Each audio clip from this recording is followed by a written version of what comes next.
गुजरात के सौराष्ट्र तट पर स्थित सोमनाथ मंदिर की कहानी सिर्फ एक मंदिर की कहानी नहीं है, बल्कि यह एक ऐसी दिव्य गाथा है जो प्रेम, श्राप, तपस्या और मुक्ति के धागों से बुनी गई है। आज हम जानेंगे कि कैसे चंद्रमा देव के श्राप और उनकी तपस्या से जन्मा ये पवित्र स्थान 12 ज्योतिर्लिंगों में प्रथम कहलाया और सोमनाथ के नाम से प्रसिद्ध हुआ। कहानी शुरू होती है सृष्टि के आरंभिक काल में, जब दक्ष प्रजापति की 27 पुत्रियां थीं। ये सभी कन्याएं नक्षत्रों की अधिष्ठात्री देवियां थीं। दक्ष ने अपनी इन सभी पुत्रियों का विवाह चंद्रमा देव से कर दिया था, लेकिन चंद्रदेव का हृदय केवल एक पत्नी रोहिणी में ही बसा था। वे अपनी बाकी 26 पत्नियों की उपेक्षा करते थे और सारा समय केवल रोहिणी के साथ ही बिताते थे। ये स्थिति दक्ष प्रजापति के लिए असहनीय हो गई। उन्होंने चंद्रदेव को कई बार समझाया कि वो सभी पत्नियों के साथ समान व्यवहार करें, लेकिन चंद्रदेव अपने प्रेम में अंधे होकर रोहिणी को ही प्राथमिकता देते रहे।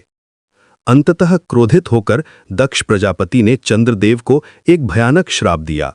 उन्होंने कहा कि चंद्रदेव को क्षय रोग हो जाएगा और उनका तेज धीरे धीरे कम होता जाएगा। श्राप के प्रभाव से चंद्रदेव का दिव्य तेज घटने लगा।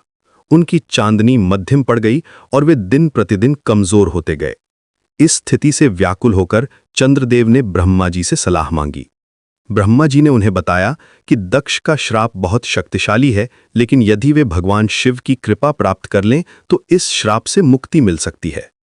ब्रह्मा जी के सुझाव पर चंद्रदेव गुजरात के सौराष्ट्र क्षेत्र में पहुंचे, जहां आज सोमनाथ मंदिर स्थित है।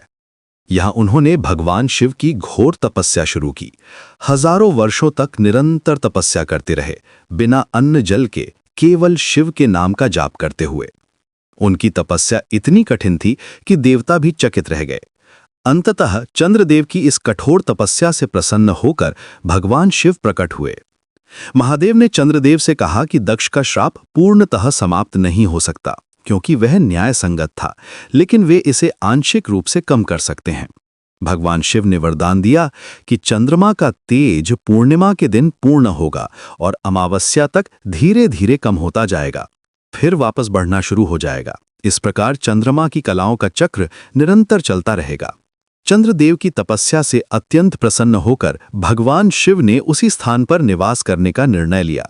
चूंकि वे चंद्रमा यानी सोम के नाथ बने थे, इसलिए वे सोमनाथ के नाम से प्रसिद्ध हुए। यहीं से इस पवित्र स्थान का नाम सोमनाथ पड़ा। पवन, ये वही स्थान है जहां आज भी भगवान शिव सोमनाथ ज्योतिर्लिंग के रूप में विराजमान है। सोमनाथ मंदिर का निर्माण विभिन्न युगों में अलग अलग सामग्रियों से हुआ है।